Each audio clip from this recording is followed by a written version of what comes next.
Só que existem ferramentas que não são somente do Espírito, existem ferramentas que são as próprias pessoas. Porque eu posso ter a palavra da sabedoria, eu posso ter a palavra do conhecimento, e são dons do Espírito. Mas existem dons que é a própria pessoa. Porque a palavra dom também significa presente. Então é uma ferramenta que é um presente que Deus entrega na igreja dele, para que a igreja dele cresça organizada. Porque Deus tem uma igreja. Essa igreja está em construção. A igreja do Senhor não está terminada. Por isso que a gente vê dentro da igreja várias situações, pessoas que ainda estão enfermas, pessoas que ainda não estão fortes na fé, pessoas que ainda estão desorientadas, casamentos destruídos, mas a igreja está trabalhando para que tudo isso seja organizado. Aí Deus levanta os dons e as ferramentas para que possa ajudar a igreja a se edificar de uma forma correta. Muito bem. Você vê no versículo 11, está assim: ele mesmo concedeu uns, e veja que está no plural, uns para apóstolos, outros para profetas, outros para evangelistas e outros para pastores e mestres. Isso está tudo no plural.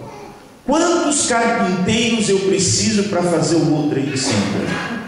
Quantos ferramentistas eu preciso para reconstruir o novo World Trade Center? Quantos necessários para fazer essa obra? Quantos apóstolos, profetas, evangelistas, pastores e mestres vamos precisar para ajudar a igreja a ser edificada? Quantos necessários para que a obra seja feita? Por isso está tudo no plural. Uns apóstolos, profetas, evangelistas, pastores e mestres. Aí pode ser que você pergunte assim: mas na igreja onde eu frequento, nós não temos essa visão apostólica, profética e de ensino. Não tem, mas existe. Isso que eu quero que você entenda. Isso não quer dizer que vocês estão errados ou nós estamos errados, ou os outros dizem, não importa. O importante é que existe, isso é real, está dentro da igreja. A única coisa que nós não sabemos é que nós temos pastores. Vamos falar do Brasil. Nós temos pastores que na verdade são apóstolos. Nós temos pastores que na verdade são evangelistas. Nós temos pastores que na verdade são mestres. Mas como a igreja brasileira achou que isso é um título, então todo mundo quer ser pastor, achando que se não tiver um título de pastor, ele não é nada dentro da igreja. Isso não é verdade. Deus chama todas as pessoas para trabalhar. E veja no versículo 11, nós temos 5 dons aqui: apóstolos, profetas, evangelistas, pastores e mestres. São dons que Cristo entregou para a igreja.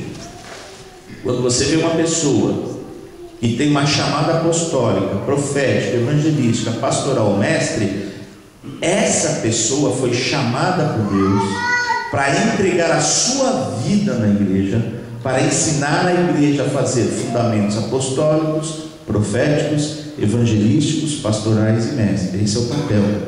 Para que serve esses dons? Versículo 12: com vistas ao aperfeiçoamento dos santos. Está escrito assim na sua Bíblia? Com vistas ao aperfeiçoamento dos santos. Aí eu pergunto: quem é santo? Um dia eu cheguei lá na igreja num domingo de manhã e eu falei assim, mais ou menos como meu cunhado: quem é santo aqui fica de pé. Não estou acostumado a falar assim na igreja. As pessoas ficam tudo paradas nessa instância, olhando para mim. Ninguém levantou. Vou repetir a pergunta: quem é santo aqui, por favor, fique de pé. Aí já baixou o tom. Aí já uns 3 levantaram. A igreja cheia. Falei: muito bem, pode baixar, santos. Quem é pecador agora fica de pé. A igreja toda levantou. Falei: meu Deus, vou ter que começar a ensinar tudo de novo nessa igreja. Porque o dia que você aceitou Jesus como Senhor e Salvador, a Bíblia diz, não sou eu, que você se tornou santo. Aleluia. Seu status no passaporte celestial sai de... Porque quando a gente entra aqui, a gente é B1 ou B2 ou B1, B2, e tem um outro que fala assim, M1 eu sou. M1, nunca vi assim, México. Vim pelo México, eu sou M1. Não tem esse status no passaporte americano.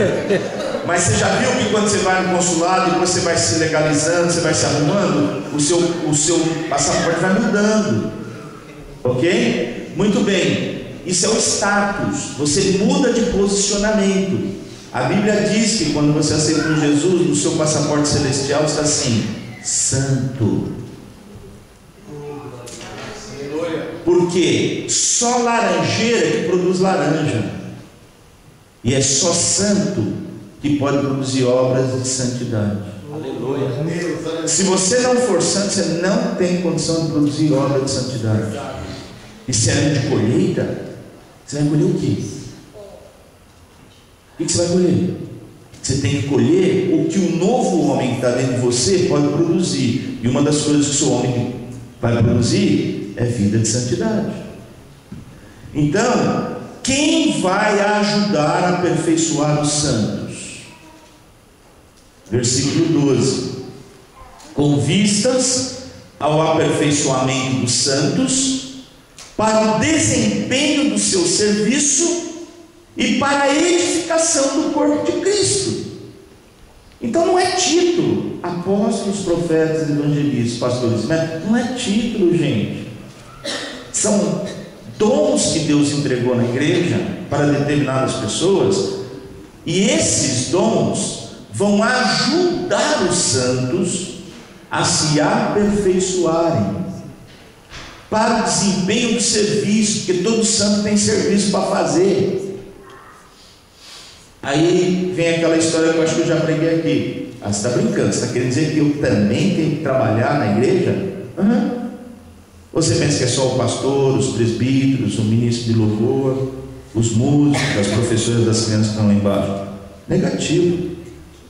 Aí tem gente que fala assim: ué, mas eu já dou meu dízimo, eu já dou minhas ofertas, vai dizer que eu também ainda tenho que trabalhar para a igreja?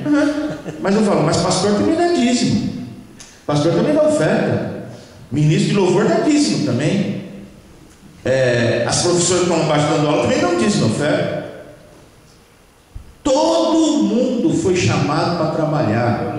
Que existe uma igreja que está em construção e você tem um dom, e quem vai ajudar você a aperfeiçoar esse dom que você tem são os dons apostólicos, proféticos, evangelísticos, pastorais e mestres. Esses são as próprias pessoas que entregaram a vida delas para a igreja, para ajudar as outras vidas a executarem as chamadas que elas têm para trabalhar nessa grande obra. Então, na verdade, nós estamos numa grande obra, nós estamos fazendo uma grande plantação, uma grande colheita e uma grande obra.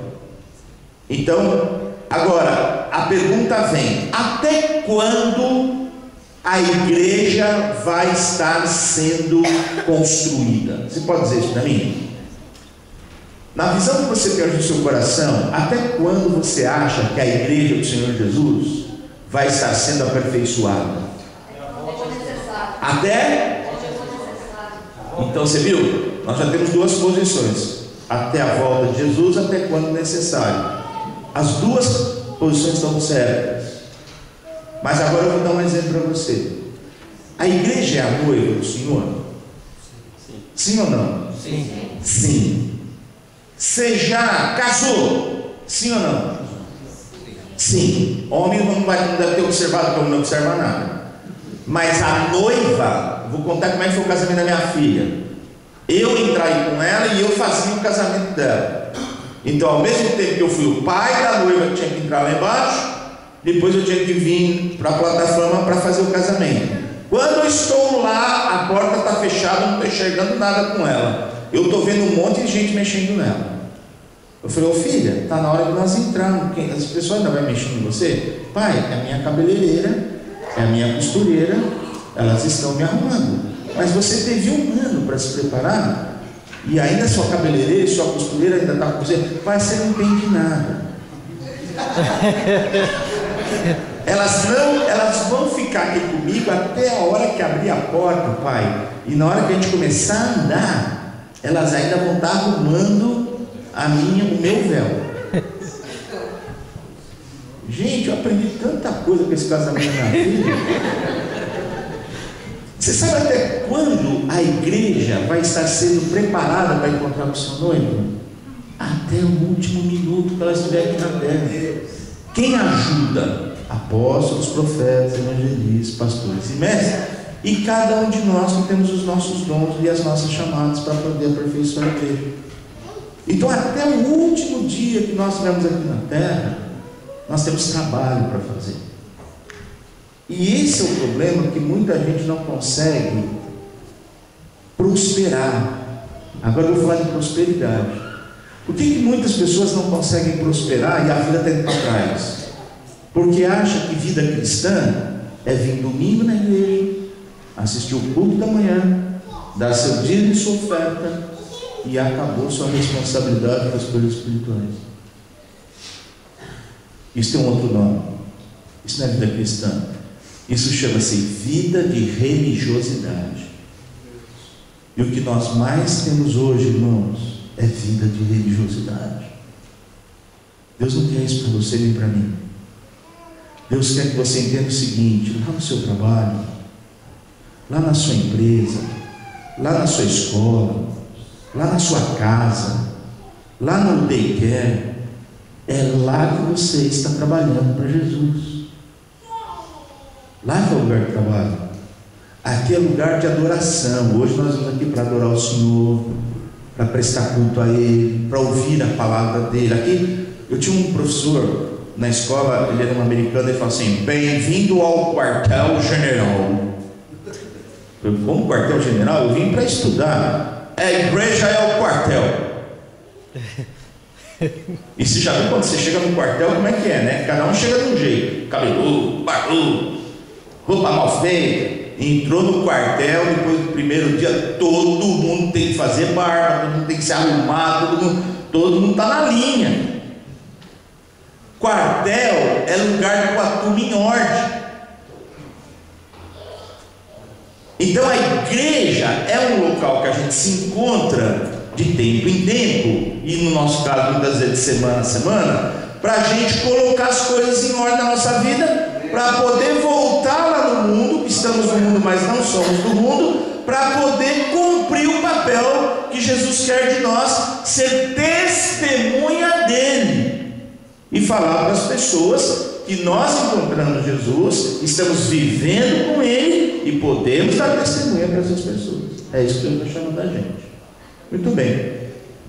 Se você vier no capítulo 2, eu gosto muito de Efésios capítulo 2. Está assim: Ele, está falando de Jesus, nos deu vida, estando nós mortos nos nossos delitos e pecados. Quando Jesus deu vida para você e para mim, nós estávamos mortos por causa dos nossos delitos e dos nossos pecados. Nós éramos pecadores, nos quais andastes outrora segundo o curso deste mundo, segundo o príncipe da potestade do ar, do espírito que agora atua nos filhos da desobediência. Eu lembro que o meu professor uma vez falou assim para mim: você tem que guardar que existem 3 espíritos: o Espírito Santo, o espírito do homem e o espírito de porco. Um americano falando espírito de porco? Isso não é tradição no Brasil? Espírito de porco? Não, lá em Minas é. Muito bem. Aí você vem aqui e diz assim, o versículo 2: o príncipe da potestade do ar, do espírito que agora atua nos filhos da desobediência. O espírito de porco.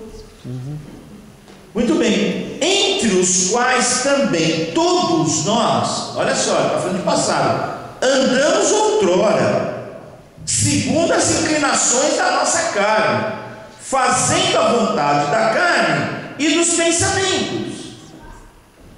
Eu tenho falado isso na classe com os alunos, eles têm ficado um pouco bravos comigo, mas não leva mal o que eu vou falar, não. E quem ama, fala. As pessoas são más, o homem é mau, as crianças são más, os bebês são piores ainda. Um dia uma aluna perguntou assim para mim: o professor, dá licença, o senhor tem trauma de criança? Não, eu tenho filhos, nunca tive trauma. Mas não se engane, seus filhos são maus. O meu não. O meu bebezinho não. São maus. Você quer ver como é que eles são maus?